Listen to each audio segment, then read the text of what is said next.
Lord's Flute and the Thief by Tarun with Celia Cherian. Poem that will make you chuckle and think. Last night, I crept into the Lord's house. There, carelessly lying on a table, was a beautiful silver flute, just asking to be acquired. I smiled, for in my mind I was calculating how much the fence for stolen goods would pay. I picked it and started tiptoeing out. And with every step I smiled more, for the flute felt heavier and heavier, and so in my mind the price kept going up and up and up. But then after a few steps there was a moment of disquiet.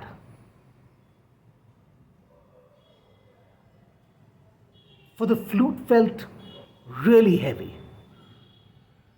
And then in the quiet of the night was a terrible rasping noise, waking up the night itself. And I looked down and saw that the flute had grown so big it was now trailing on the ground. But I refused to be deterred. I pulled at it, for my arms were greedy and knees were filled with determination. But then it became heavier and heavier and heavier and bigger and bigger. And there came a moment when even the greediest of arms could not bear it any longer. And my knees just gave up and it fell with a huge mammoth clattering noise. And then I heard gigantic steps thundering towards me, investigating what this noise was that disturbed the Lord's house in the middle of the night. Hide, I had to hide. But where? That's when I saw that the flute's hole had become huge, and I leapt in and dived in. Ah, I was safe. Then I felt hands pick the flute, and with a terrible move, lift it several 100 feet up. And without warning, a hot, ferocious breath began to pour through the flute, burning at me. The Lord was playing. His breath was like a cyclone, very strong, very terrible, and I managed to hold on. With great determination, I held on. But he was inspired and he kept on playing. Minutes passed, quarters of the hour, an hour. Just when I thought, oh God, I cannot take this anymore. And I felt my arms were being torn out of my shoulders, the music stopped. The music was very beautiful. And that was probably what sustained me through those long, terrible minutes. The flute was then lowered down with a huge bone-jarring drop. I waited a few minutes. Then when I thought the coast was clear, I crept out of the flute.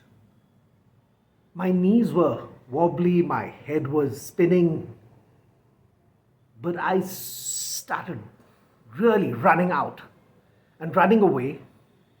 That's when I heard a thunderous laugh behind me, and fingers come and pick me up. And that's when I knew I had to meet my maker. But this time, the voice was gentle, almost amused.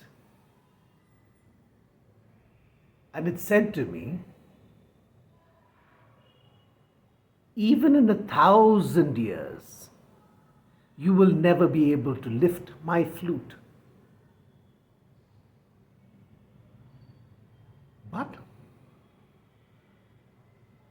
you can be a marking on my flute, and you can be a note in my song. And that was such a relief, such a beautiful promise for. Here I thought I was going to be squashed like a mosquito. And I should have just been grateful and kept my mouth shut. But instead, I found somebody speaking through me and saying these arrogant words. Okay, I may not be able to pick your flute in 1,000 years, but what about 2,000, Lord? And that's when he really began to laugh, a surprised and delighted laugh that really shook me and tore my world apart.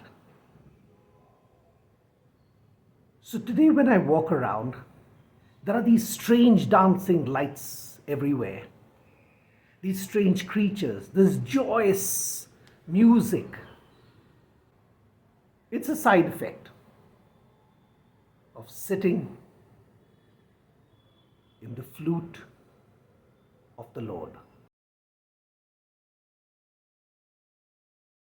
The fact is, every philosophy, every religion has crept into God's house and come out with the truth. Now, most of us look at those truths, but don't really use it, don't really try to take it home or claim it. But for those who pick the truth and try to take it home, like the flute, the truth grows. It becomes heavier. It becomes gigantic. It tests one in ways that is impossible to describe.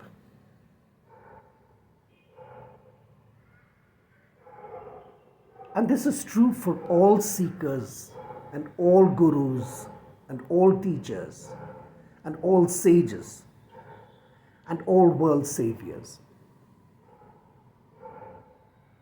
The more you use the truth, the larger and vaster it gets. And there is a second part of the truth. Very often, we sometimes look at somebody on a spiritual path and they seem to be struggling. And many of us, not unnaturally, we chuckle, we laugh. What kind of a spiritualist is this if he's falling? Now, he may be a fool or a charlatan, but in most cases, the seeker is neither a fool nor a charlatan,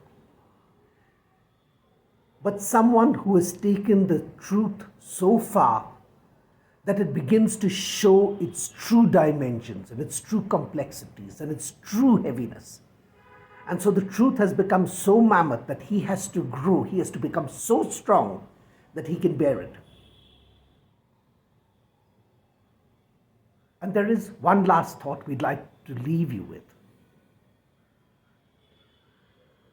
Once you really start engaging with cosmic truths,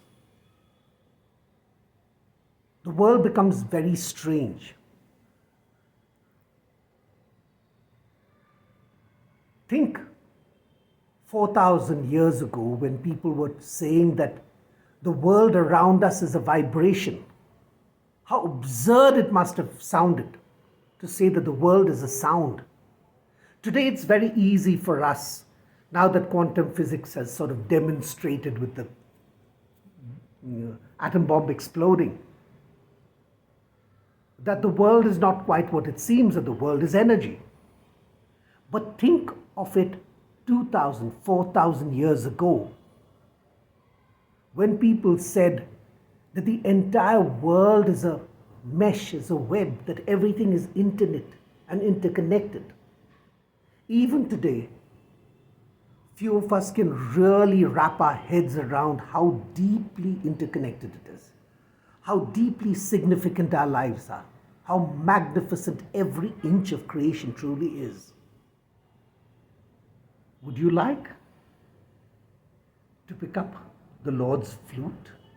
Thank you for watching, subscribing to our channel, and visiting creatorschild.com.